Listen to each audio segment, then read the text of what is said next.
Alors bonjour à tous, aujourd'hui nous continuons notre lecture de la Bible à la lumière de la tradition de l'Église et nous en sommes rendus au chapitre 16 du livre des psaumes.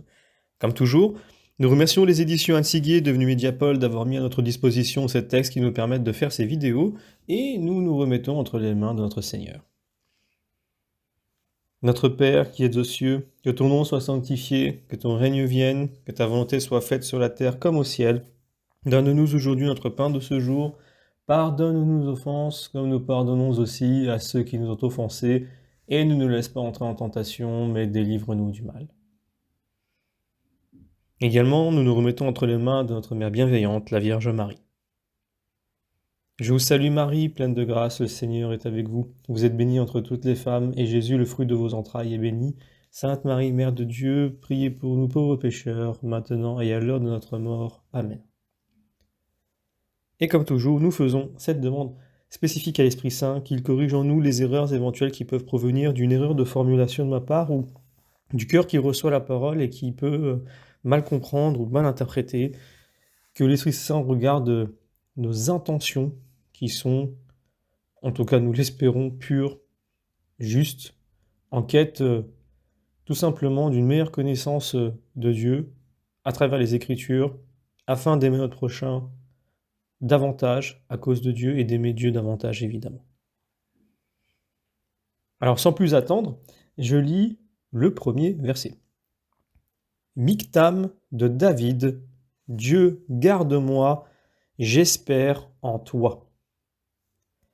Alors saint Augustin dit que notre roi parle en ce psaume au nom de l'humanité qu'il a assumée, c'est-à-dire l'humanité unie à la personne du Verbe et aussi l'humanité totale, tous les hommes, au point d'affirmer en Jean chapitre 17, « Toi en moi, moi en eux, et eux aussi en nous ».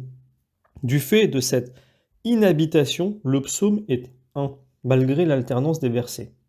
Donc, il commence par « Dieu, garde-moi ». C'est une prière anxieuse, autant que convaincue. Elle évoque la prière de l'agonie au jardin des Oliviers. Père, garde-moi de cette heure, éloigne-moi de ce calice. Car l'angoisse du Christ à l'heure de sa passion a été plus terrible que toutes nos angoisses au point de provoquer la sueur de sang. Et cette prière doit devenir en fait le cri de tout homme en détresse à cause de l'acte d'espérance qui jaillit. J'espère en toi. C'est le cantique d'Anne en 1 Samuel chapitre 2. Il n'y a que toi. Et cette espérance, qui est la certitude de la foi, ne confond pas, ne déçoit pas. Et oui, je continue et je prends maintenant le verset 2. J'ai dit au Seigneur, tu es mon seul Seigneur, il n'est pour moi nul bien que toi. Donc tu es mon seul Seigneur. C'est le premier article du Décalogue. Tu adoreras le Seigneur ton Dieu et tu ne serviras que lui seul. Et d'ailleurs, Isaïe disait, tu es le seul, en Isaïe 37. Nul bien que toi. Eh bien, quand on n'en est pas encore à dire et à penser que Dieu est l'unique bien, c'est déjà quelque chose de savoir que sans Dieu, un prétendu bien ne peut être qu'une apparence de bien. David, tout jeune, échappant de justesse à la lance de Saül qui voulait le transpercer, avait déjà des combats à livrer contre les Philistins. Il avait soin de ne rien entreprendre de tel sans consulter Yahvé. « Prends l'éphod » disait-il au prêtre. L'éphod était un vêtement rituel. Et demande à Yahvé, montrai-je ou ne montrai-je pas? En termes de bataille dans la Bible, tout simplement, ça veut dire monter. Monter veut toujours dire attaquer. Monte, car je les livrerai entre tes mains. Ou bien la réponse était négative et David s'abstenait. On le voit en 1 Samuel 30. Donc la prière du simple fidèle peut tenir lieu d'éphod et est toujours à notre portée. On ne peut exiger un oracle, mais prier avec foi et ne pas se précipiter constitue une première garantie. Ailleurs, le psalmiste rend grâce pour tous les biens que le Seigneur lui a donnés, la famille, la santé, l'intelligence. Ici, au verset 7, l'intelligence spirituelle. Et à la fin de notre parcours, quand tous les biens visibles se retireront de nous, Dieu se fera sentir comme étant le seul, non seulement le seul qui reste, mais l'unique qui suffit et qui comble, au moment où la mort sera toute la vie. L'homme vidé de lui-même sera rempli de Dieu, écrit d'Ivo Barsotti.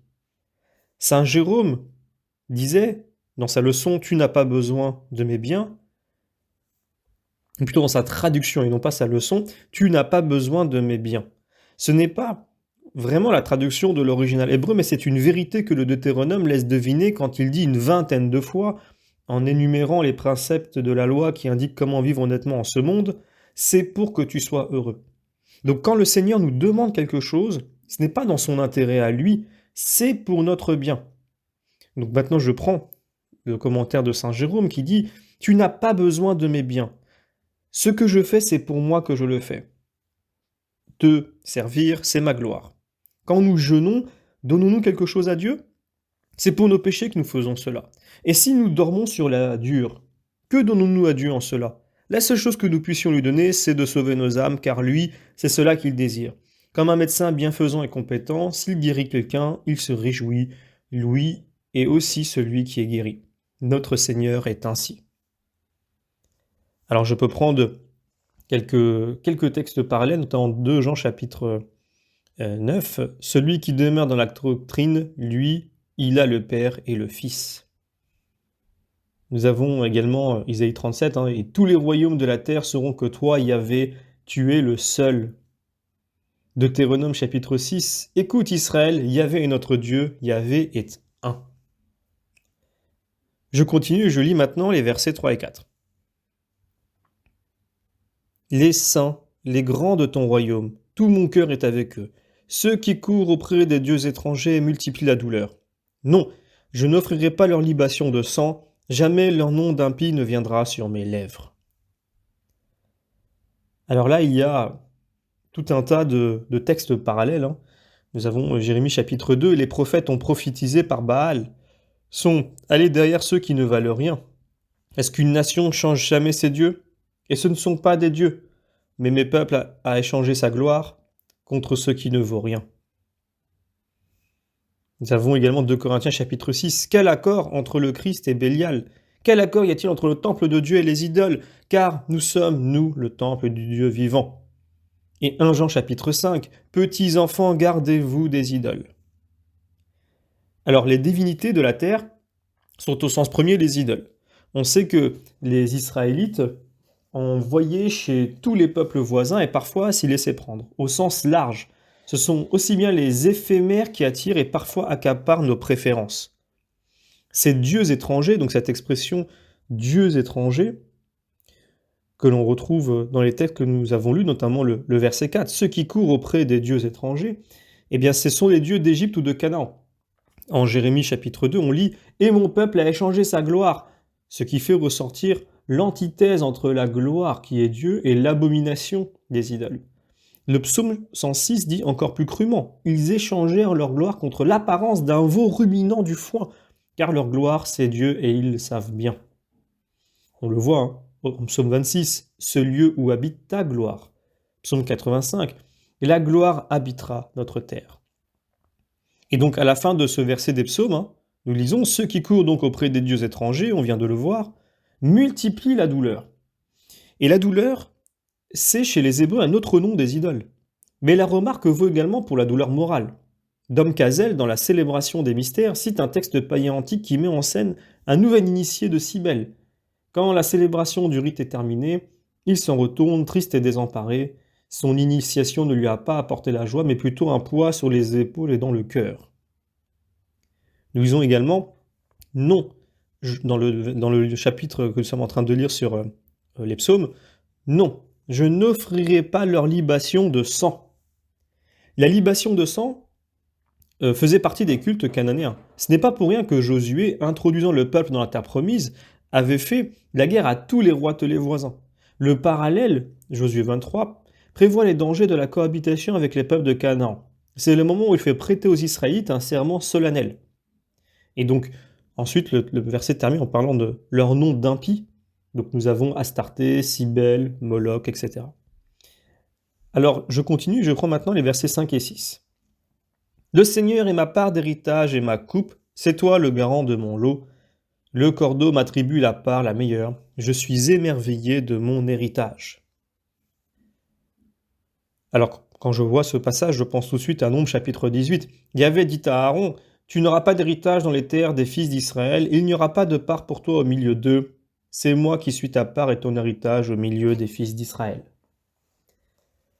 Donc cette meilleure part dont il est question ici annonce Luc chapitre 10, verset 42. Et dans les deux cas, il s'agit de la part spirituelle, contrastant avec la part matérielle. Le psalmiste parle comme un lévite finalement. Dans le partage du pays de Canaan, Josué n'attribua pas de terre aux Lévites. Le Seigneur était leur part. Matériellement, ils vivaient de l'autel, c'est-à-dire des sacrifices que le peuple offrait à Yahvé. Et le prophète Malachie reprochera au peuple d'apporter souvent des bêtes infirmes. Oserais-tu les offrir au gouverneur, dit-il en Malachie chapitre 1. L'héritage reçu des ancêtres a comme tel une valeur sacrée. Naboth, pour cette raison, refuse de vendre ou d'échanger son héritage à Achab. Et Jézabel fait tuer Naboth pour avoir le champ. D'ailleurs, Origène nous rappelle que le Christ parle en pontife suprême. Je continue et je lis maintenant le verset 7. Je bénirai le Seigneur qui m'a donné l'intelligence et du fond de mon cœur m'instruit de nuit. Alors ici, on voit aussi que c'est le choix de Salomon. Donne-moi la sagesse, dit-il en 1 Roi chapitre 3. C'est un thème connu, bien au-delà des religions juives et chrétiennes. C'est un choix vraiment religieux dont tout le monde sent la noblesse. La parole, c'est l'expression de la sagesse. Ce que Dieu dit à l'homme au fond de son cœur. C'est pourquoi saint Augustin l'appelle le maître intérieur. On a plusieurs textes parallèles, je prends Deutéronome chapitre 30. La parole est tout près de toi, elle est dans ta bouche et dans ton cœur pour que tu l'accomplisses. On a aussi 1 Romains chapitre 3.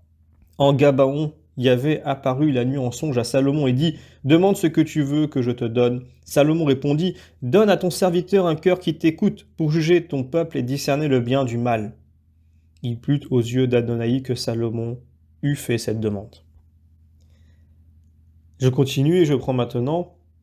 Alors avant ça, et dans le texte que nous avons lu, je vais juste faire un petit commentaire encore sur « Du fond de mon cœur m'instruit de nuit ». De nuit, c'est le langage des mystiques. C'est important. C'est de nuit que l'âme prend le chemin de la perfection sous la conduite du Seigneur. Dans le sens, une nuit, on le voit avec sainte Thérèse d'Avila qui en parle, nous avons plusieurs mystiques qui en parlent, la nuit des sens, la nuit de l'esprit, et c'est là que se fait de façon plus intense la relation avec Dieu, puisqu'il y a vraiment cette difficulté sur laquelle je pourrais revenir. Vous pouvez regarder, faire des recherches à ce sujet sur la nuit de l'esprit et la nuit des sens, et ainsi comprendre de ce dont il est question ici. Donc je continue et je lis maintenant les versets 8 et 9. Je vois toujours le Seigneur près de moi, il est à ma droite, je ne tomberai pas. C'est pourquoi mon cœur est en liesse, tout ce qui est en moi tressaille de joie, ma chair même repose dans l'espérance. Donc ces versets manifestent les dons qui accompagnent la présence de Dieu. Sécurité, joie, espérance. Saint Augustin dit « Rencontrant les choses passagères, je n'ai jamais éloigné mon regard de celui qui toujours demeure. C'est lui qui me donne la grâce de rester ferme et stable en lui. De là vient la joie de mon cœur et l'exultation de mes paroles. » Nous avons quelques textes parallèles, notamment Jean chapitre 15. « Je vous ai dit ces choses afin que ma joie soit en vous et que votre joie soit pleine. » Jean chapitre 16. Jésus lui répondit « Vous me laisserez seul, mais je ne suis pas seul. Le Père est avec moi. » Nous avons également Jérémie chapitre 20. « Mais Yahvé est avec moi comme un vaillant, c'est pourquoi chancellent mes persécuteurs et ne prévaudront pas. » Je continue, je prends le verset 10. « Tu ne laisseras pas mon âme au séjour des morts, tu ne laisseras pas ton sein voir la corruption. » Alors il y a des textes parallèles, acte 13. David dit « Tu ne permettras pas que ton sein voie la corruption. » Eh bien, David est mort, il a été réuni à ses pères et il a vu la corruption. Mais celui que Dieu a ressuscité n'a pas vu la corruption. Donc, ici, en Acte chapitre 13, on a aussi Acte chapitre 2, d'ailleurs, qui en parle. Saint Pierre s'appuie sur ce verset 10, et il annonce la résurrection de Jésus et prophétise la nôtre. Saint Augustin dit « Le Christ parle à son Père. Ma chair elle-même ne périra pas dans la mort. Elle s'endormira dans l'espérance de la résurrection. Mon corps a été offert en sacrifice pour que tous les hommes soient sanctifiés. Tu ne permettras pas qu'ils voient la corruption. Par moi, tu as fait connaître aux hommes les voies de la vie, et puisque je suis en eux, tu les rempliras eux aussi de ta joie. Le cardinal Ratzinger disait ceci: le Dieu de Jésus-Christ, cette mort n'est pas l'accomplissement du juge qui rejette l'homme vers la terre, mais l'accomplissement d'un amour qui ne veut pas laisser les autres sans une parole, sans un sens, sans une éternité. Elle n'est pas inscrite dans une sentence de jugement à la sortie du paradis, mais dans les chants du serviteur de Dieu. C'est une mort qui naît de cette parole, donc une mort qui devient lumière pour les peuples, une mort en lien avec la liturgie d'expiation qui doit apporter la réconciliation, donc une mort qui marque la fin de la mort. Je termine maintenant avec le dernier verset de ce chapitre. Tu me montreras les voies de la vie, plénitude de joie dans le face-à-face, extase en ta droite pour l'éternité. Alors il y a plein de textes parallèles. On a notamment Hébreux chapitre 10.